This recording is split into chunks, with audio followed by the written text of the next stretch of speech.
வணக்கம். நியூஸ்க்கு உங்களை அன்புடன் வரவேற்கிறேன். நாம விஷயத்துக்குள்ள போறதுக்கு முன்னாடி தயவு செய்து நம்ம சேனலை சப்ஸ்கிரைப் பண்ணிடுங்க. இன்னைக்கு நாம ரொம்ப மெதுவாவும் நிதானமாவும் மத்திய கிழக்கு மற்றும் தெற்காசியாவில் நடந்து கொண்டிருக்கிற மிகச் சிக்கலான புவிசார் அரசியல் நகர்வுகளை பத்தி ரொம்ப விரிவாவும் ஆழமாவும் அலசப் போறோம். இந்த முரண்பாடுகளுக்கு பின்னால இருக்கிற இராஜதந்திர வியூகங்களை முழுமையா புரிஞ்சுக்கலாம். வாங்க.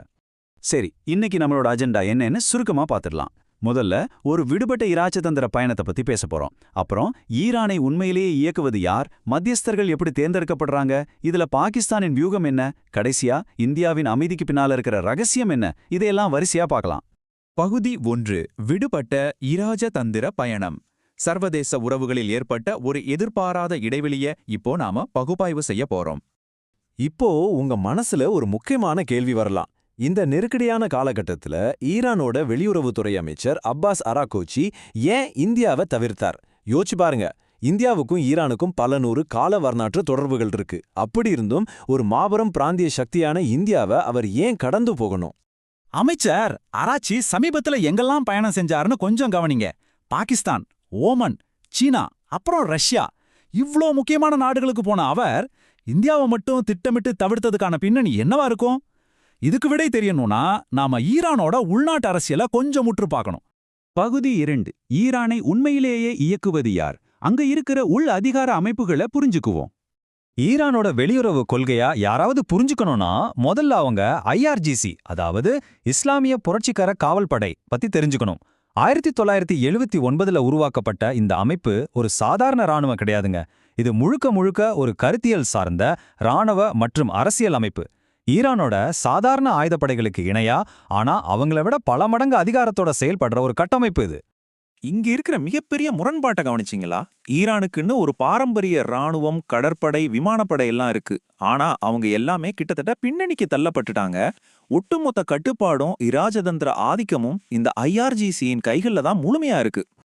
இந்த IRGCயோட முக்கிய வியூகங்கள் என்னென்னு நாம ரொம்ப நிதானமா பிரிச்சு பார்க்கலாம். அவங்களோட வேலையே ஆட்சியோட இருப்ப உறுதி செய்யறது தான்.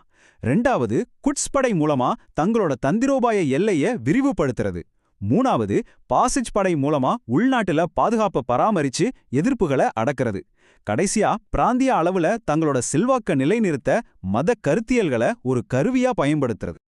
அப்போ வெளியுறவுத்துறை அமைச்சர் அராச்சியோட நிலைப்பாடு என்னன்னு நீங்க கேட்கலாம். உண்மையை சொல்லணும்னா, பாரம்பரிய ராஜதந்திர நெறிமுறைகள் எப்படி இருந்தாலும் அமைச்சர் அராக்சியோட நகர்வுகள் எல்லாமே IRGCயோட உயர்மட்ட தலைவர்களால் நேரடியாக கட்டுப்படுத்தப்படுது. அவர் அடிப்படையில அவங்க சொல்றத செய்யற ஒரு செய்தி தொடர்பாளர் மாதிரி தான் செயல்படுறாரு.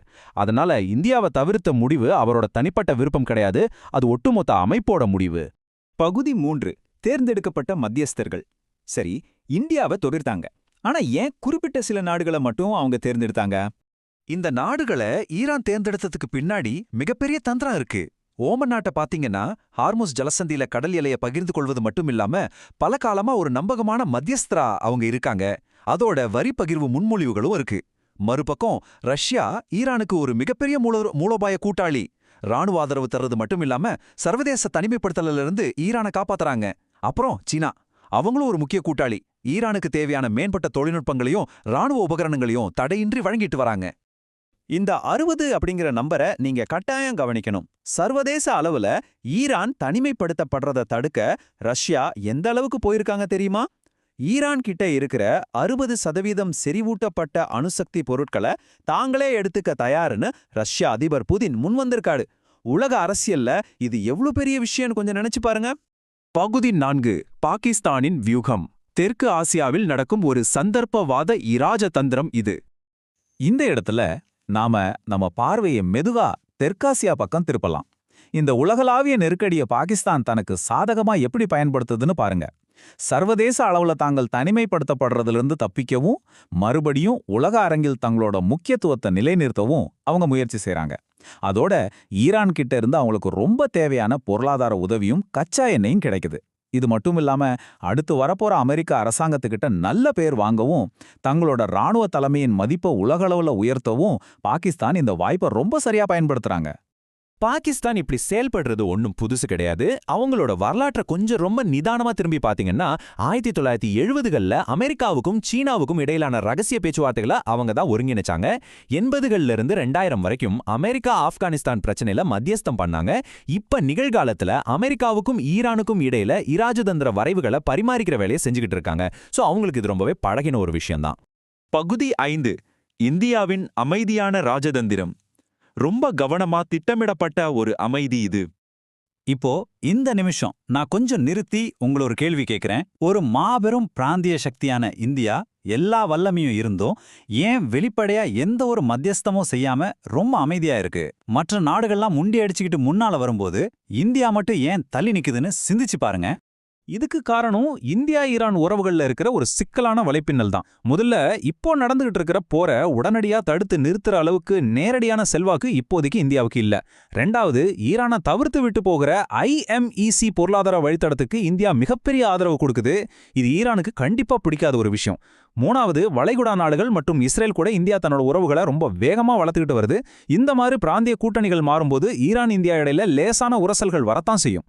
அதனால தான் இந்தியா தங்களோட பாரம்பரியமான அணிசேரா கொள்கையை கடைபிடிக்கிறாங்க. அவங்களோட வியூகம் ரொம்ப தெரிவானது. 2 தரப்பும் வெளிப்படையா வந்து கேட்டா ஒழிய தாங்களா போய் மத்தியஸ்தம் பண்ண மாட்டாங்க. அதுக்கு பதிலா உலக தலைவர்கள் கூட ரகசியமான பின்புல தொடர்புகள் மூலமா பேசுவாங்க. ஐக்கிய நாடுகள் சபையோட நடுவர் மன்றத்தையும் சர்வதேச நிறுவனங்களையும் தான் இந்தியா அதிகம் நம்புது. உள்ளூர்ல இருக்கிற பல்வேறு சமூகங்களையும் பேலன்ஸ் பண்ண வேண்டிய கட்டாயம் இந்தியாவுக்கு இருக்கு.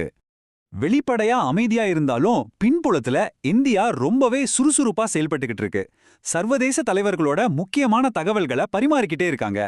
குறிப்பா வர்த்தக கப்பல்கள் மேல நடக்கிற தாக்குதல்களை இந்தியா கடுமையா கண்டிக்குது. அதே சமயம் சர்வதேச கடல் வழிகள், குறிப்பா ஹார்மோஸ் ஜலசந்தி மாதிரி இடங்கள் எந்த தடையும் இல்லாம இயங்கணுங்கிறதுல இந்தியா ரொம்பவே உறுதியா இருக்கு. இதுவே அவங்களோட இராஜதந்திர ஆழத்தை காட்டுது. இறுதியா ஒரு முக்கியமான மேற்கோளை நாம சிந்திக்கணும். நாங்கள் உலக நிறுவனங்களை நம்புகிறோம். வெளிப்படையான மத்தியஸ்தத்தை விட ஐநாவின் நடுவர் மன்றங்களை அதிகம் மதிக்கிறோம். ஒரு வல்லரசு அந்தஸ்தை நோக்கி பயணிக்கும்போது பன்முகத்தன்மை கொண்ட ஒரு நாட்டை சமநிலைப்படுத்துவது எங்களுக்கு மிக முக்கியம். இந்த வார்த்தைகள் இந்தியாவோட ஒட்டுமொத்த இராஜதந்திர சமநிலையை எவ்வளோ அழகா சுருக்கமா சொல்லுது பாத்தீங்களா? இந்த ஆழமான புவிசார் அரசியல் பகுப்பாய்வு உங்களுக்கு ரொம்பவே பயனுள்ளதா இருந்திருக்கும்னு நம்புறேன். இந்த மாதிரி இன்னும் பல சுவாரஸ்யமான நியூஸை தெரிஞ்சுக்க தயவு செய்து லைக் பண்ணுங்க, மறக்காம நம்ம சேனலை சப்ஸ்கிரைப் பண்ணிடுங்க. உங்களை அடுத்த செய்தியில் சந்திக்கிறேன்.